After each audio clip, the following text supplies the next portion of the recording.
So I guess I am. And yeah, I'm not going to have a whole lot of people that are going to actually view this live. So if it goes bad, or if I, go outside the guidelines of the algorithm, it'll be easy for me to delete and nobody will see it. But I don't think that's going to happen. I really don't. I didn't give this particular video a whole lot of thought before I decided it was something I could go live with. And I always want to go live anymore or do whatever to put myself out there and get viewers. That's what I'm all about these days. Even if it means me being ridiculous, because it's not that hard to do in front of a camera. It's real people it's not hard for me to do in front of real people either. As long as I'm sober, and it never would get out of hand. And, I did this when I wasn't sober once. I tried to do this when they first started with Facebook Live, and it turned out horribly. It was part of my spiral into homelessness, So, but that person is an earlier version of me. And that's actually what I want to talk about on this. That's why I'm going live. Because I'm going to talk about the different substances, or I'm going to just name them. The different substances that I consumed in the beginning, knowingly consumed in 2016. But I didn't understand what they really were, because it was the Wild West of medicinal marijuana.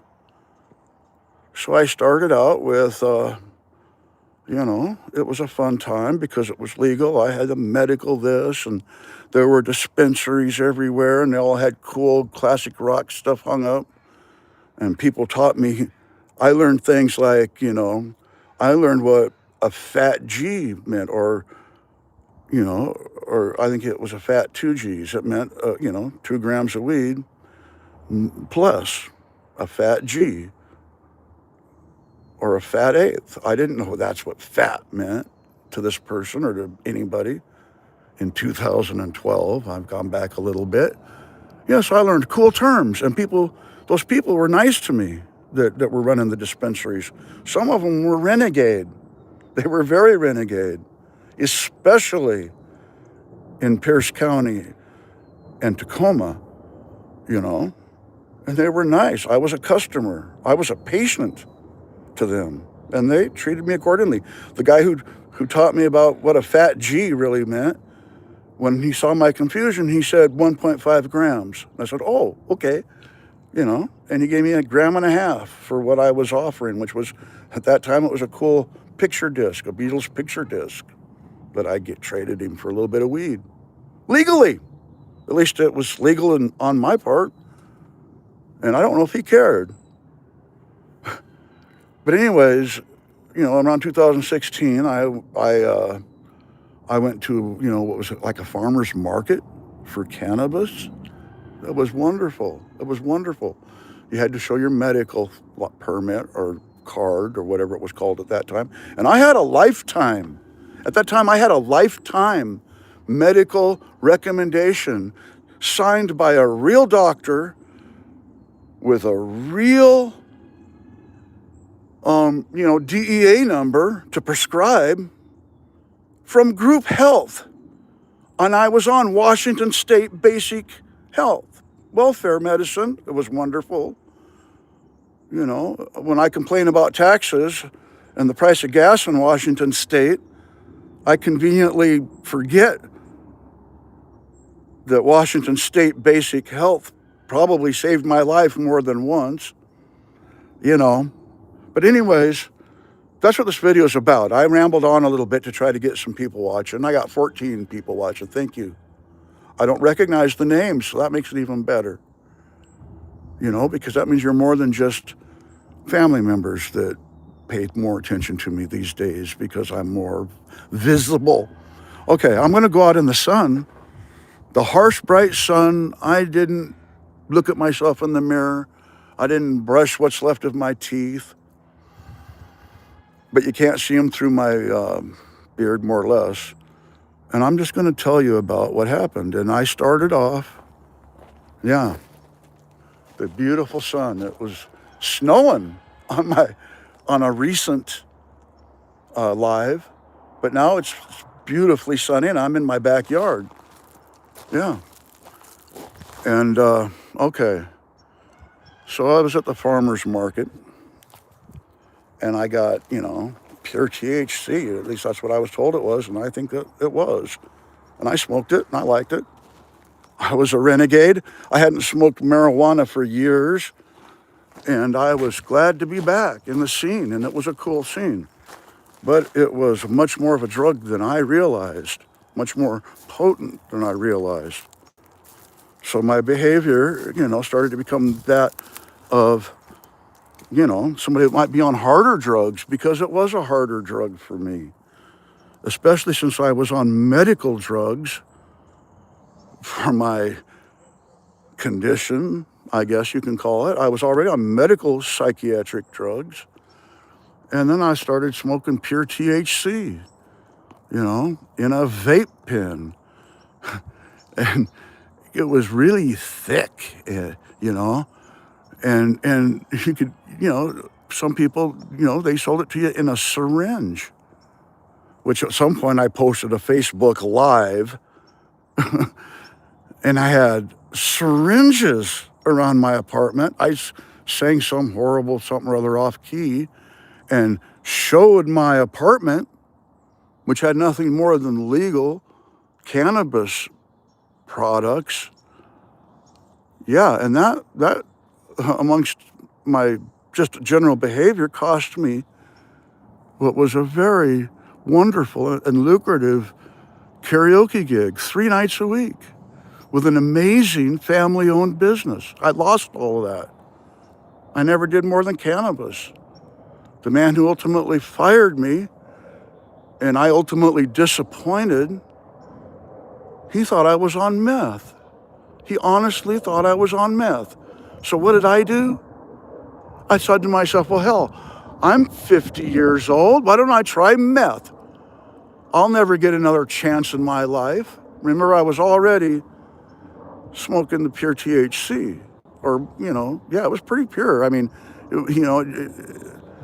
yeah, shatter. At the time, I didn't know for sure what shatter was, but I knew it was made from THC, and it was really good. And I associated the word shatter with something else, but I smoked that, and I liked it. I was having fun. I all of a sudden felt like I was 30 years younger, and I was starting to live this life of a karaoke slash DJ. And when I looked at myself in the mirror, I saw a cool DJ. I learned how to be a DJ at Club Silverstone. I was trained to be a karaoke host and a DJ by the guy who owned Club Silverstone at the time.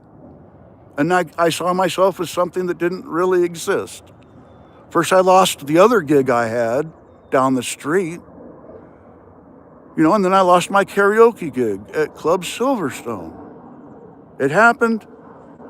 Yeah.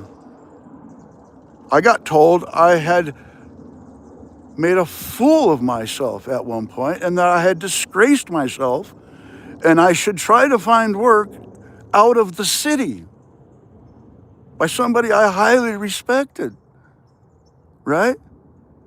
He told me I should work at McDonald's. They would treat me better than he felt like treating me, and probably pay me more. Yeah. But the horrible thing is, somewhere in the middle of all that, I decided to give it a try. And then I started befriending homeless people who were my actual neighbors. I'd already spent 5 years looking out my bedroom window, at them on the street, people. I got to know them, a lot of people, a lot of young people. I got to know them, and most of them saw me as at best, an old man who was harmless, probably, But at some point I decided I wanted to, yeah. So anyways, without knowing what I was consuming, I don't think I consumed meth. I'm not sure if I consumed it ever. Maybe that's why I survived it all. I don't know. But I know for sure that without realizing it, I was given and willingly smoked formaldehyde laced tobacco, something called spice. It goes on and on. Something that somebody told me was crack. Who knows what it was? It goes on and on. I was going to name the substances. Those are the most horrible substances. But, the spice. God, I didn't know that I was ever smoking spice until I was living in the Tacoma rescue mission.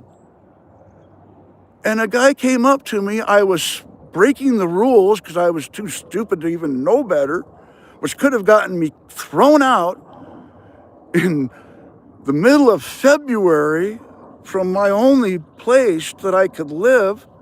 I was over in the corner or in the side of the courtyard smoking tobacco, which I had taken up, of course, and begged for cigarettes on the street. And the guy sat down by me, and he basically scared a couple other guys away who were smoking, I thought, probably cigarettes. And he sat by me and he said, "You're all right." He goes, "But I don't like that spice shit." and yeah, but I survived it. And why is it on my mind now? Because, yeah, I'm trying to think of things to talk about, to ingratiate myself and create an audience, maybe. I'm 64 years old. I went to my old stomping grounds. It's in the previous live. See how I do that? It's in the previous live. If you want to see the snow that was going on 2 weeks ago, it's in the live broadcast before that. I've been going on for 12 minutes. I only have 3 viewers at the moment, but I have 7 thumbs up, and I'm not sure about the viewer count. I'm not sure how that works. I mean, who knows? I didn't expect a whole lot of live viewers, but you got the idea. Yeah, I still smoke medical marijuana, and people I really care about wish I would stop. And they might be right. They might be right. I know I should never touch alcohol again. And I already posted a Super Bowl live where I was drunk on 3 beers.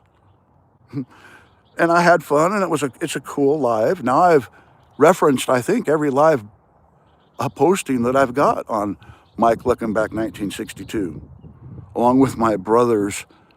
It's called Riff Raff Seattle, and it's a AC/DC tribute band formed by my older brother and his son, my nephew, with an amazing lead singer. He's my favorite member of the band. Of course, I love my brother and nephew, but their lead singer just blows my mind. Anyways, I've promoted just about what I can promote. You've seen what I look like, warts and all. So it can only get better from this, right? It only gets better. Thank you. I'm going to find the button, and I'm going to say I love you all in perpetuity. Rock and roll.